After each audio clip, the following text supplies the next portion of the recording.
Hello, and welcome to Ending Physician Overwhelm.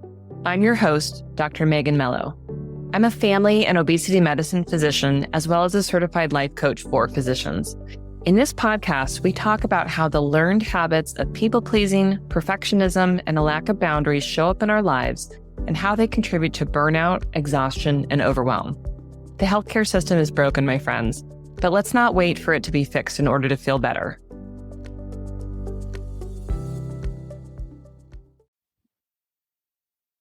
Well, hello, my friends, and welcome to another special guest episode. Today, I'm excited to be joined by Dr. Brittany Busse, and she's going to tell us a little bit about herself, but I'm just really excited for this conversation because I think there's a lot of richness here in thinking about burnout and the systems and how we can really find ourselves challenged and really struggling to figure it out and alone.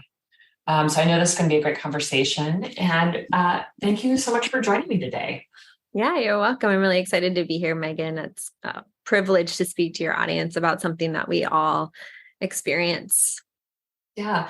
Tell us just a little bit about your background and where you're talking to us from today. Mm-hmm. So right now I'm located here in Sacramento, California. I grew up in the great state of Wisconsin, dairy state. I did my undergraduate training at Michigan State, then went back to the University of Wisconsin for medical school. And then from there transitioned to a surgical residency at the University of California, Davis, which is located right here in Sacramento. And then I just kind of stayed and made my home here. Awesome. The weather's better. To be honest, and there's still good cheese. I can deal with the heat a lot better. Yeah, there's still plenty of cheese. So, although you guys in Seattle, I'm going to give it to you on the cheese curd replicas up there. Well, yeah, it's a growing thing here for sure. Yeah. So then my residency was in surgery.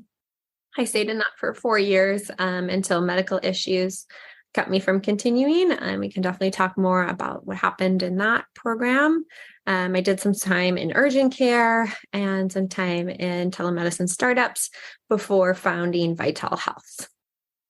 We're going to get into all of that. So I'm excited to, talk to you more. So, I was thinking about it today, and we always start off with a story, but the reason I start off with having people share their story is really that the stories are what connect us.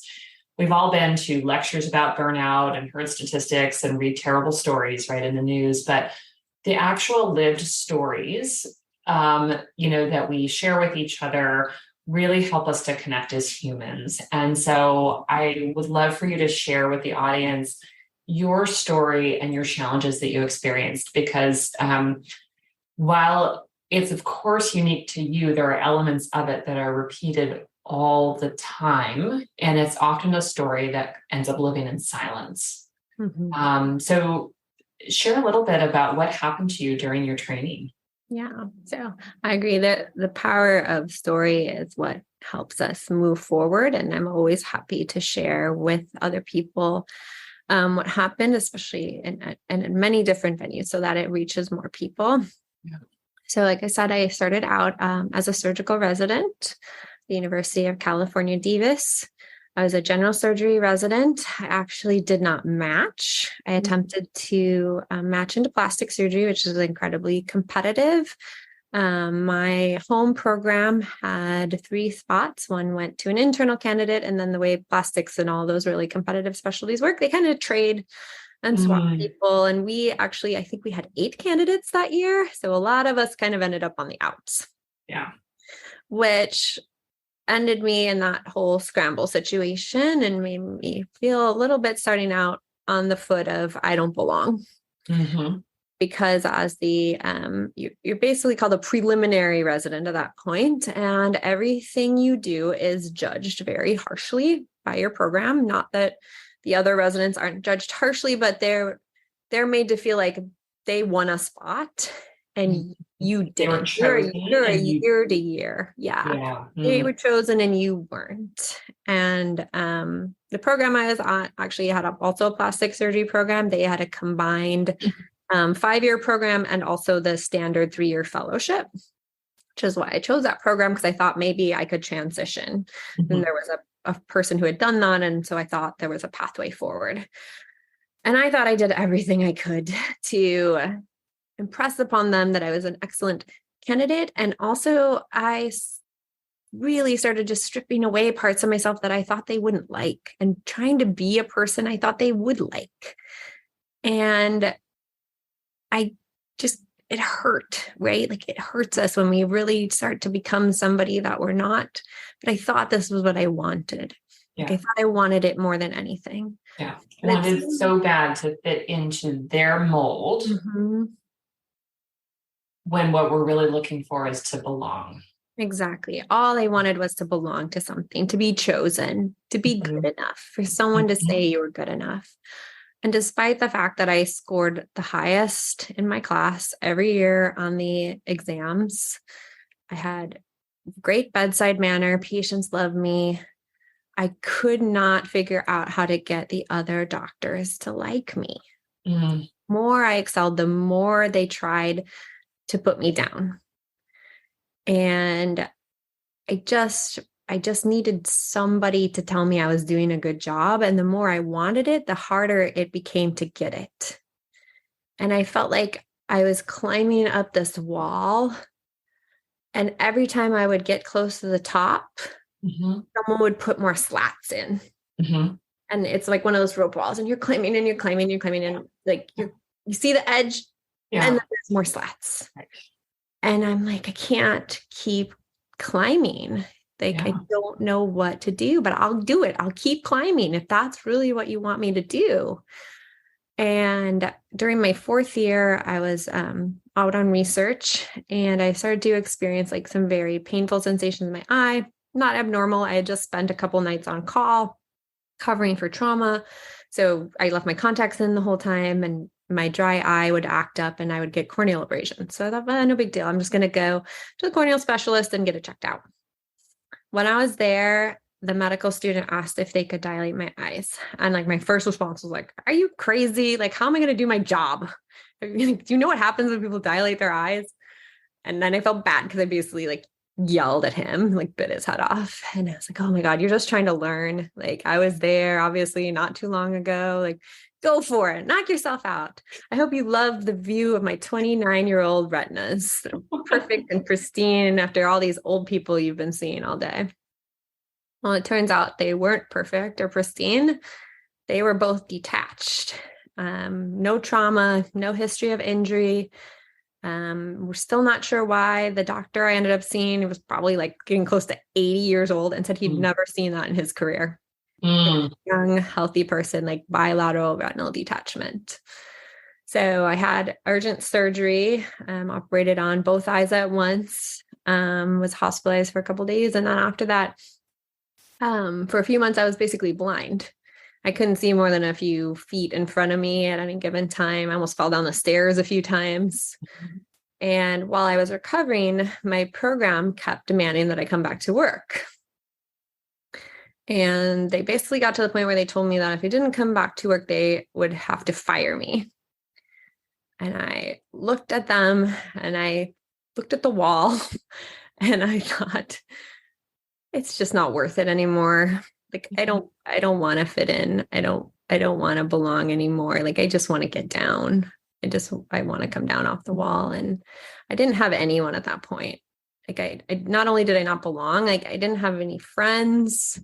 My co-residents were just as mean to me pretty much as the attendings and everyone else. I had maybe like 1 or 2 residents that were friends with me, but nobody was there. I had no help, no guidance, no nothing.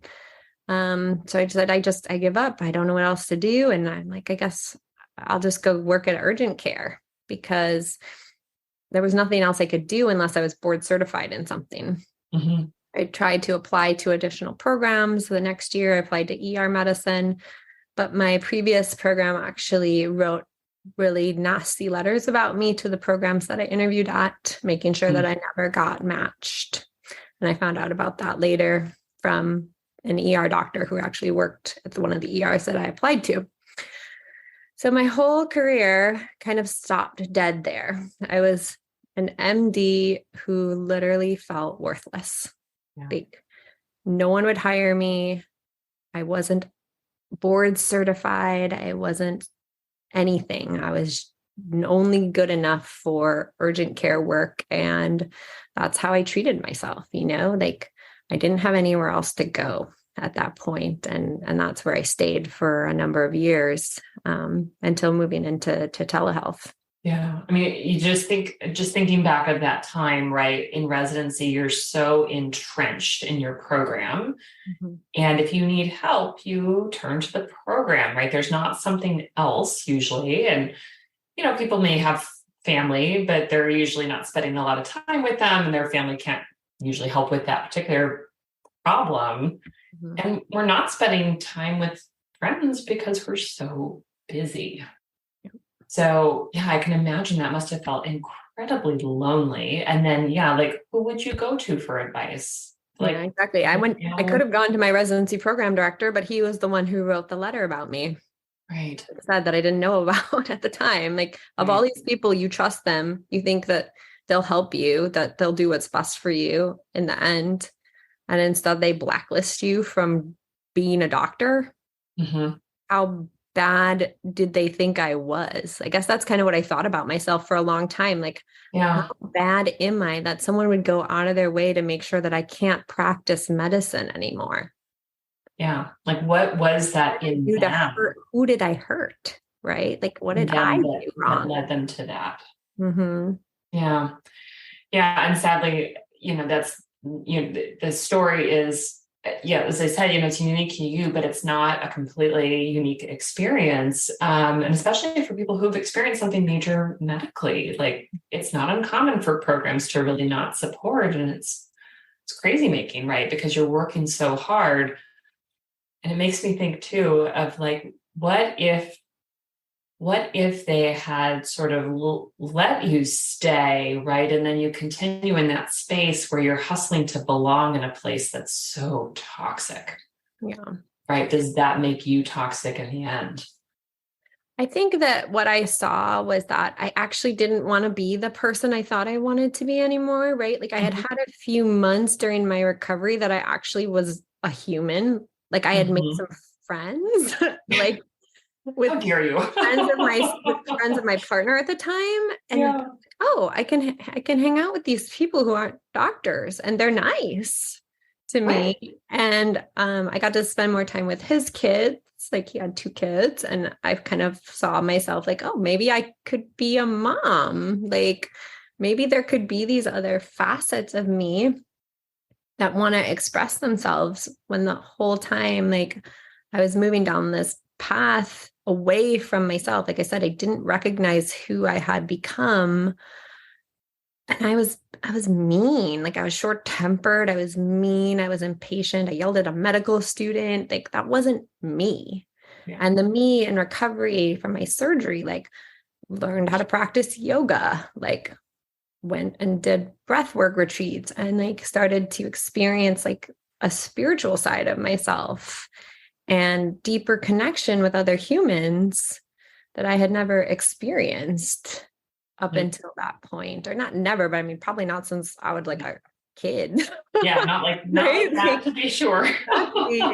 And I thought, you know what, life is so short. Like, I don't want to be this person. And I also, the sad thing is, like you said, many of us get derailed due to physical issues. But the physical issues are almost easier for us to grapple with.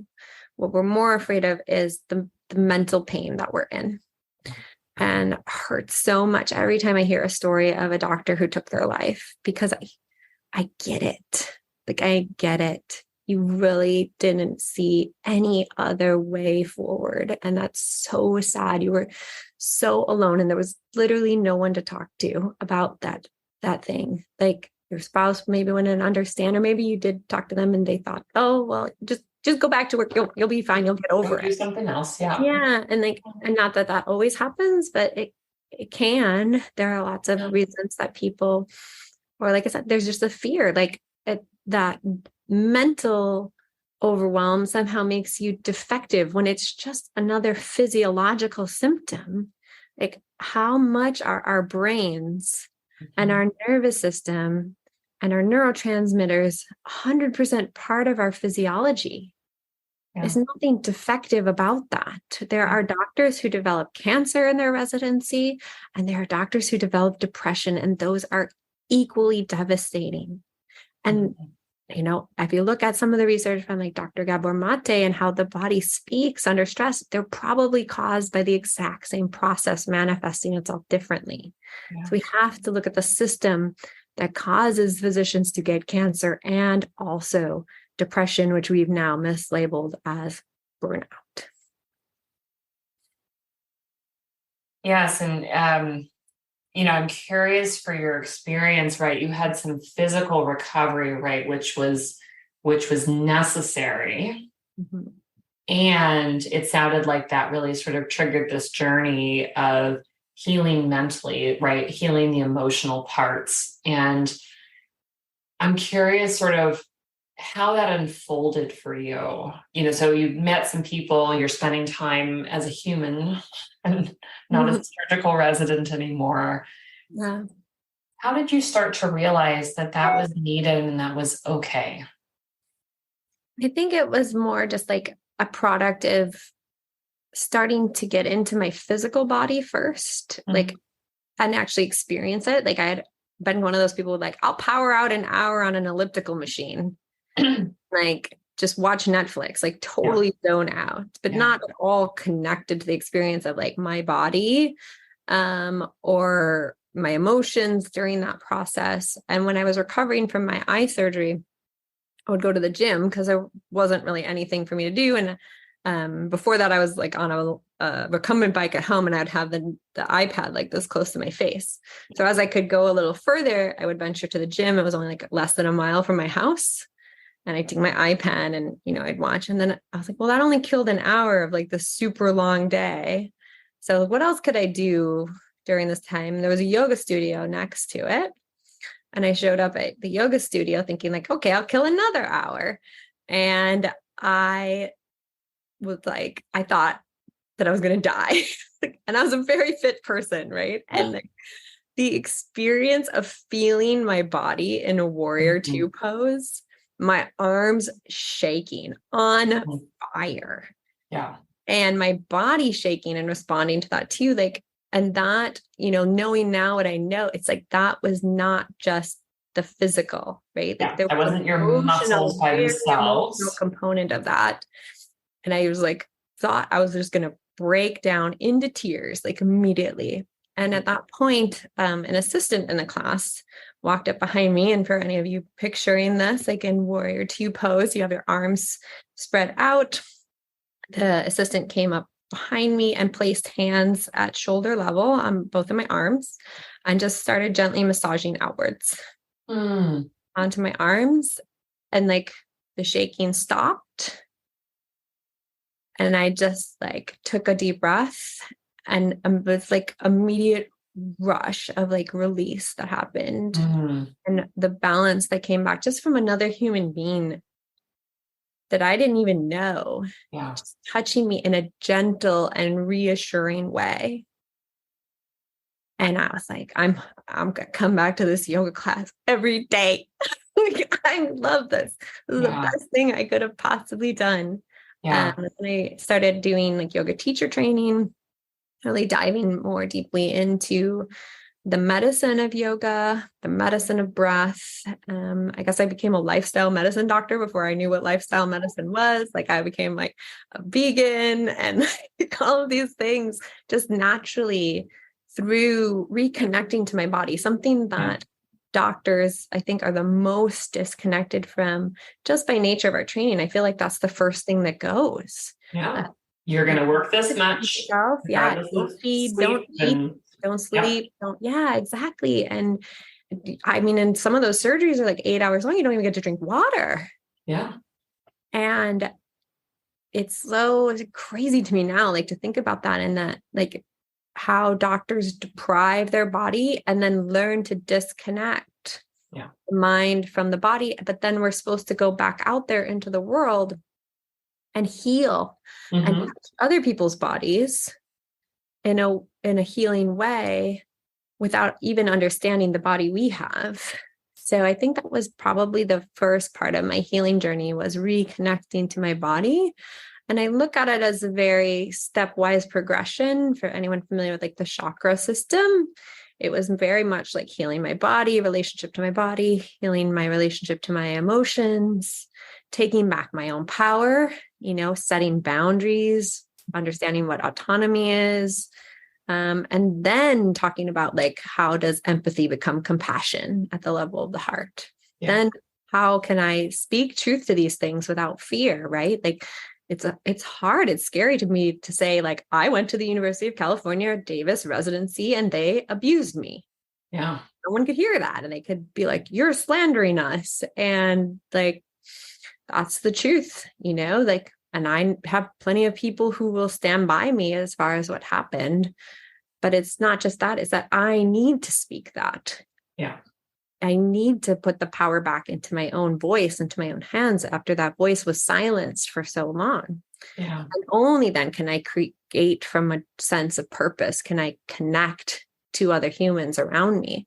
So just looking at that, like, progression of my healing really started with getting back into my body, and really like just kind of by chance, like, here's the yoga studio. It's right here. Yeah. Kind of like just stumbled in there one day. Yeah. And here we go. Yeah. No, and what you describe is almost exactly, what Brene Brown outlays is, kind of the shame resilience steps, right? We have to be connected with what do those feelings of disconnection and those fears of being cut off from others, what does that create in our body physically? Like, being able to recognize that, being able to share our story and own it. So many of the things that you highlight there. And we have to be willing to sort of speak our experience and our truth, don't you find? Mm-hmm. Yeah, I think that it's first of all, the main way to heal it, right? Mm-hmm. Like, if you live in silence and you let that shame take over and the fear take over, because that's the reason why we're silent. I mean, shame is just fear, another name for fear. Yeah. It's that fear of disconnection. It's one of the most primal fears that there is. Like, I think they said babies are born with two fears: falling and abandonment. Yes. And that fear, depending on how you grew up, it stays, and for many of us, it grows and grows and grows. And we learn a lot of different coping mechanisms to get people to not leave us. Right. And including, I will fit in and be whatever you want me to be. I will people please. I will stay late. I will do what you ask. I will not be too loud. I will not be too much. I will be a good girl or good boy, or, I won't shake the boat. I won't rock the system. I'll be the cog in the machine. Like, just please don't kick me out. Yes. And that fear separates us from living as ourselves, as our true selves. And when you feel like you're in medicine and you have to be this person who's not you in order to be accepted, but then you go through this healing process and you want nothing more in your whole life than to be yourself. And now you think, I can't go back to medicine because I had to be this person there. And I don't want to be that person. I want to be me. How can I reconcile those two things? Like, I don't think there's a place for me in medicine, because they told me from the beginning that I was too much, or I was not enough, or be like this. I have to be like this. I have to be like that. Like, how do doctors find that? And like I said, for me, the only place I thought I could go was an urgent care. Like, no one ever told me or shown me, like, I'm a first generation doctor. There's no other doctors in my family to look at. Yeah. That you can actually start a private practice. Like, I thought those things died in the 80s, and everyone went to work in hospitals for managed care. And there are no more doctors out on, unless they were out in some remote area that no one wanted to live. Right. So I just thought, like, no, the only place for me. And then honestly, I thought the patients would see me in the same dark way that the system seemed to see me, like that I was not good enough. Like, what were my credentials?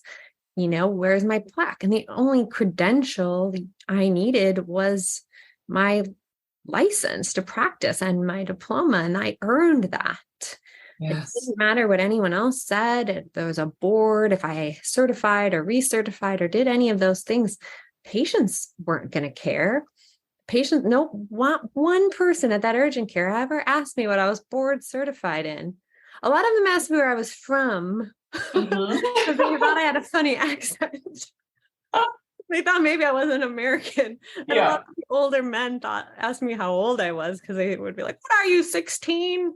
But like, no one ever asked me like, "You're not a real doctor, are you? What are you board certified in?" Yeah.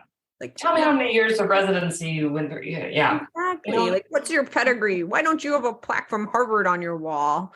And that wasn't it. That's not what they need. Wanted, but more and more patients would be like, call the urgent care and say like, and I was blonde at the time. So they'd be like, is the blonde doctor working?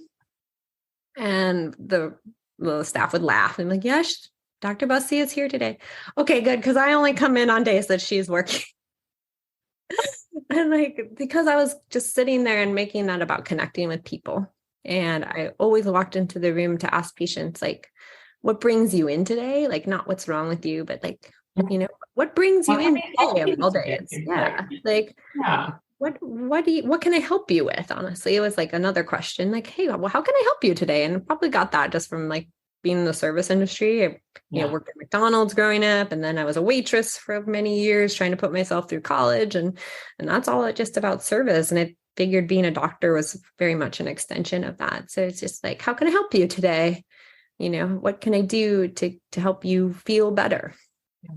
So. Well, let's go back to something that you said, which is, kind of this tension that develops where people are finding that either I have to stay in medicine and be this person, right? This version of me that's not really me, or I can go be myself, but I can't be a doctor. Because I also meet a lot of people kind of in that boat thinking like, I have to leave medicine. There's no other choice for me, but I don't get to be myself. And, a lot of fear of losing things that they love if they leave medicine.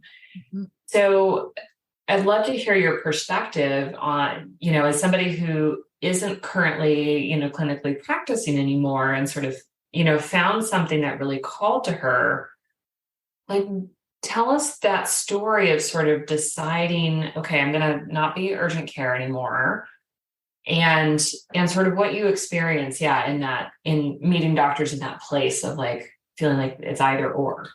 Yeah, I think, I passed through urgent care, passed through telemedicine, and I just saw a lot of, and like, it seemed like a degradation of the value of the physician, like feeling like I was worthless as a surgeon is one thing. At least kind of the patients respected me. Like I could walk into a room and hand them a thing and say, I'm going to remove your vital organs. Please sign here. And I was like, okay, cool.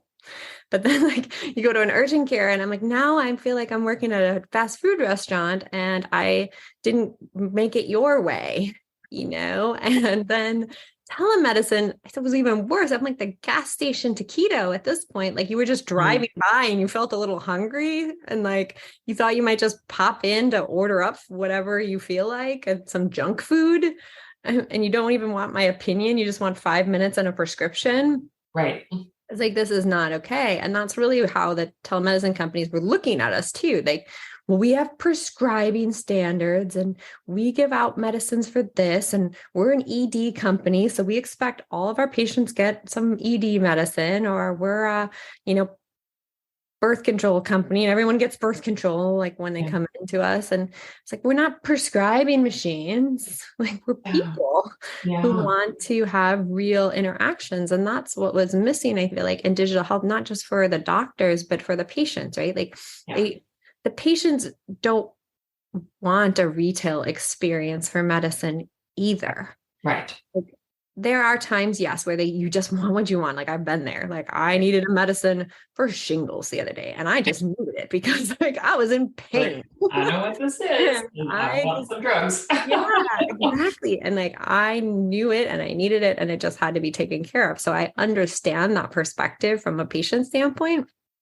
There are a lot of things, like I said, going back to lifestyle medicine that can't just be fixed really with a medication. And those things are best healed through relationships. So getting back to where we started was that what we saw in this degradation of medicine in the retail space, that it created shorter and shorter and shorter windows of time, and there's no trust. We saw that really amplify during COVID pandemic. So they don't have trust because they don't have relationship. No one's taken the time to get to know the patients. No one's taking responsibility. And we're just this, we're the empty face at the drive-through, and the person will yell at us. They'll throw the order back in our face, but we didn't make it. We didn't create the issue. By stepping into our authenticity in medicine, we actually take the first step towards better health for our patients and for our communities. And I think that's the point that these doctors who want to leave are missing, is that now that they are their true selves, they're actually in the best place possible to help people. They can develop relationships with people because now that they see their own worth and they see who they are, and they realize they're worth more than $10 an hour, they can ask for that and they can make sure that they have what they need so that they can see as many patients as is needed to support themselves and no more. So that's really what I talk to doctors about when they come to me or talk about starting a private practice, about forming your patient panel, is that you don't need to take on 3,000 patients to have a. You don't need to be everyone's flavor. Exactly. To be you. Yep. And you don't need, social media, I feel like makes us think that, right? Like, you don't have 20,000 followers, you're not worthwhile. And you only need a few hundred patients to have a really successful practice, especially, with some of the things we can do from like coding and billing if you want to go the insurance route, and, remote patient monitoring and chronic care management, and getting someone else to really shoulder the burden of those activities so that your practice generates revenue at a higher level and you don't have to overextend yourself. You don't have to become overwhelmed and burned out and anxious. You can do what it is that you love to do, and that's connect with people and help point them in the direction of true healing. I want these healed doctors, these authentic doctors, to know that that is an option. Like, you don't have to go work at the urgent care or the McDonald's or give up medicine entirely. And just say, like, I'm done with people. And I have a lot of respect for the doctors who do also like health coaching and stuff like that. But you don't have to give up being a doctor, right? Like, you can still be a doctor if you want to. Yeah. Exactly. Like, it doesn't have to be one or the other. You could do both. Like, you just have to know like which patients are the ones that you're the doctor to and which patients the ones you're the coach to. But you can do that. You can manage that. You can be your full self in either of those situations and still create that relationship with those patients. Yeah. Yeah. And I think that's so important. And, as you and I were kind of talking before we started recording, there's this pressure, right, to be within the systems and, we're going to perform in this way, as they sort of tell us. And, I think it truly makes us believe that we need to be, we need to be magic for everyone. We need to be everyone's flavor. We need to be able to serve anyone and everyone. And there may be, especially, some specialties where, there's a little bit less of that room for, personalization, not to be unauthentic, right? But if there are rare cancers that I treat, right, then it's not going to be about finding the right fit. I'm somebody with rare expertise in a rare disease, right? And so it's a little bit more limited that way. But so many of us are practicing, without the need to be everyone's favorite doctor, right? And there's enough people who would connect with us as authentic humans in a patient-doctor relationship that we can be the right person for some, and people who are, we're not the right flavor for, that's fine. They've got their flavor out there too. Yeah. I think the thing is that that's just the way the system has treated us, right? Like, like internal medicine doctor. Boop. Yeah. No. We can plug you into these spots. Oh, you quit? Okay. A new internal medicine doctor. Boop. But you're not a cog in the machine. Like you can work in the machine without being an interchangeable piece, right? Like you absolutely can show up as your full self and still connect to your patients, even if you still, like you said, you're a rare disease specialist and like you want to work at the Mayo Clinic, like you can do that and still be yourself. Like there's no law out there that says that you have to be who everyone else says that you can be. In fact, if you are a super awesome specialist in some rare genetic condition and very few people know how to do it, like you're an even more valuable piece. Like you need to value yourself even more highly than you do probably right now. Like you have obtained something, that a level of expertise that no one else has. Like, and you did that because most likely it was something you were really interested in. And you really cared about it. To help those patients for a very personal reason. And that personal touch is what those patients need you to bring to their healing. Need you to bring to those interactions with them, because that's how they're going to get their best outcome. Vital Health are saying as happy physicians, healthy patients. Because like, if we're disconnected, if we're unhealthy ourselves, and even just, like I said, downright unhappy, we're not available for connection. We're not open. The sign is closed. Don't bother me. But we've been told like that's how we protect ourselves from empathy overload, and and that's not it. Like that's not it at all. Like there's many, many other ways to prevent you from compassion fatigue.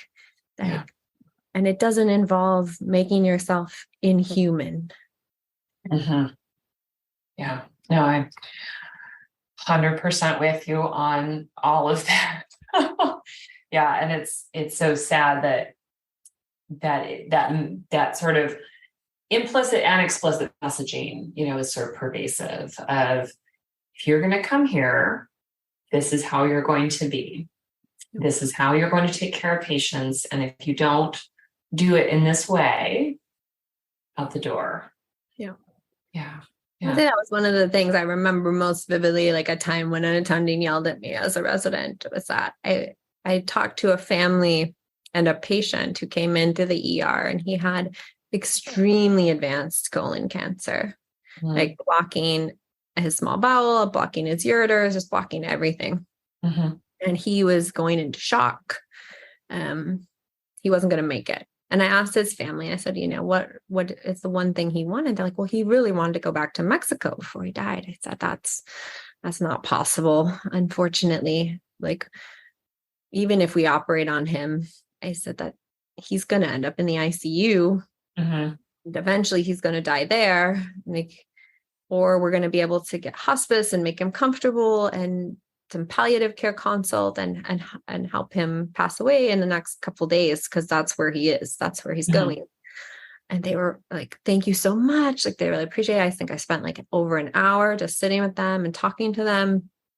And I left, and not even like 10 minutes later, I got a page from my attending who screamed at me. I was like, you're a surgeon. You're supposed to convince them to operate. How dare you tell them he'd end up in the ICU and that he'd die? Like, we're not going to kill him. We're going to unblock his bowel so that he can go on. We'll give him an ostomy and he'll be fine. He'll go to Mexico. And I was like, you can't say that. You can't promise that. I said, this man's going to die. I can tell you 100% certainty that this man is going to die either today or a month from now in horrible misery. And like, nope, you lied. You're off this case. You can never speak to that family again. You did the wrong thing. And that patient died in the ICU 2 months later, never came off the vent. Yeah. Died in misery. And Yeah. I felt terrible. Like I felt like I failed the residency program because they yelled at me. I failed the patient. I like literally failed everybody at that point because I tried to do the right thing. I tried to help. I tried to find out what the patient's wishes were and how we could make his life, however short it was going to be, better instead of worse. But that's not what they wanted, right? They wanted a surgeon to operate. To come and operate and cut the cancer out. Yeah, exactly. So I think that's unfortunately, like you said, that's what we get. That's what we get told over and over and over again. Like, you did the wrong thing. Like, you are wrong. You are bad. Don't ever do that again. Act this way, not that way. It's hard to find our way back. Yeah. Yeah. Yes, absolutely. And, for someone who's out there and they've heard themselves in your story, right? There's some bits of it that they really are connecting to, and they're in that place of deep pain and fear. What is one thing that you want them to know right now? One thing that you wish that someone would have said to you and shared with you? I just wish I hadn't been so alone. Yeah. Whether it was like my perception or the reality, it didn't matter. Like, in that moment, I was alone. And like, for so many of us, we think we're so entirely alone. And then to be a little over 10 years out from that experience, and I recently had someone reach out to me and apologize and say, like, I'm sorry I didn't stand up for you. But I was a junior faculty at the time, and they would have railroaded me too. And like, to know that people saw what was happening and still like didn't say something, didn't do something, say to me, you're not alone. Like, I would go back right now a million times over and tell that person, you're not alone. You're not defective. And you can practice medicine any way you want right now. Like, you don't have to go off to where you think the defective doctors go and deal with the pain and misery that is inflicted on you in some of those situations as well. Like, you're good enough. And actually, like, honestly, give me permission to take time to process. I felt like, oh my God, student loans. Oh my God, this, like, I just got to go find a job. I got to go find a job immediately, or I'm going to be homeless. I'm going to be out on the streets. How am I going to take care of myself? And what support or means do I have? And now, when I have those kinds of fears, like those worst case scenario thoughts, like starting a company is super scary. I could fail. I could never help a single person and put all my money into it and not succeed. But I would never have failed. Like, I will never be without skills. I'll never be without means. Like, I could go out tomorrow if this company didn't make it and open up a door and say, like, I'm a doctor who practices medicine. Yeah. Here I am. And I'm here to help you. And if nobody shows up, I could waitress. Like, I could literally, there are a lot of things I know how to do. And it doesn't make me a failure. Like, none of those things define me and who I am. Like, I am a greater, bigger person than that. And that's the thing that nobody tells you, is that you do doctoring. You are a doctor. No one can ever take that away from you. Even on the days you aren't practicing medicine, you will always, always, always be a doctor. And it's your choice what you do with that from now on. Yeah. And tell us just a little bit, because you've made a transition and formed this company where you intentionally are helping physicians, and give us the elevator pitch of what it is that you do in this company. Yeah, so Vital Health was founded, like I said, to help doctors help patients and to help doctors thrive while helping patients. And I looked at all the things that we need, and I wanted to be really flexible for anybody who wants to start a practice. Like, whether you want to do direct pay, membership-based medicine, you want to take insurance, I want to be able to help you do all of those things, just as if you were walking into your next job. Because your next job should be for you. And the thing that I tell is our doctors are not independent contractors. They are not employees. They are fully independent, autonomous individuals. We operate as a cooperative, physicians who are independent, but not alone. So we help them obtain all the resources that they need, support on any level that the doctor asks us to, and don't get involved in anything that they want to do themselves. And then provide any kind of resources that they might need to learn about additional things that they want to do themselves. So I think that's being there at any level of support, even for the doctors who want to continue to work in employed practice, who haven't had those same experiences, or even if they have, like, they're not ready, they're still living in fear, but they want a safe place and the support of other physicians, right? Anyone, anytime can reach out to me on LinkedIn and schedule time to talk to me. No sales pitch, no nothing. Like, I just want to hear who you are, what brings you here, and how can I help? Yeah. And I know that I have a number of listeners who are in that space, and they're trying to figure out, how could I make my own place? How could I have my own business and feeling alone? So, for any of those folks who are out there listening to us talk, please reach out to Brittany and, get another experience of sitting with a compassionate human being who wants you to succeed, right? Because that's so often what we're missing, right? We might work in a place that the people want the business to succeed. They might want the patients to, leave excellent reviews, or, have X, Y, or Z metric look really good. But, here's an organization that is really trying to help the doctor as an individual personally and professionally succeed. Yeah, because none of those other things happen if the doctor doesn't succeed. Yeah. Right. Like I said, we see that all the time, every day. And like, our healthcare expenditures are the highest of any developed nation, and our outcomes are the worst. Why is that? Are you the care delivery vehicles, the humans who deliver the care, aren't able to be human, and that loss of connection is destroying our healthcare system. So we just want to fix the healthcare system by fixing the root cause of the disease. Yeah. And helping people to thrive as they do it as individuals, but not alone. I love that. I love that concept. So I'm so glad we had a chance to talk today. Thank you so much for taking the time to come and speak with us and share your story. Again, I think, the stories are really what connect us here in particular. And I'm sure that everyone listening is just really glad to hear your honest account of your difficulties, because again, they feel like they're not alone. Exactly. I would say over and over again, you are not alone. And if you are feeling alone, please reach out. Please make that personal connection.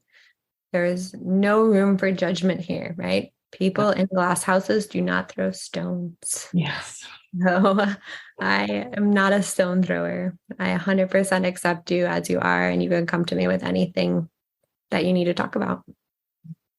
So we'll have links to your information and your company in the show notes for anyone to follow you. And thank you so much for coming on today. It was really a pleasure to talk with you.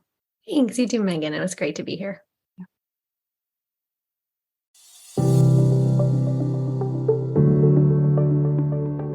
Well, that's our show for today. Thank you as always for listening. To learn more about my coaching programs, head to www.healthierforgood.com. And if you love this podcast, please drop us a review on iTunes or support the show by clicking the link in the show notes. Until next time, take care.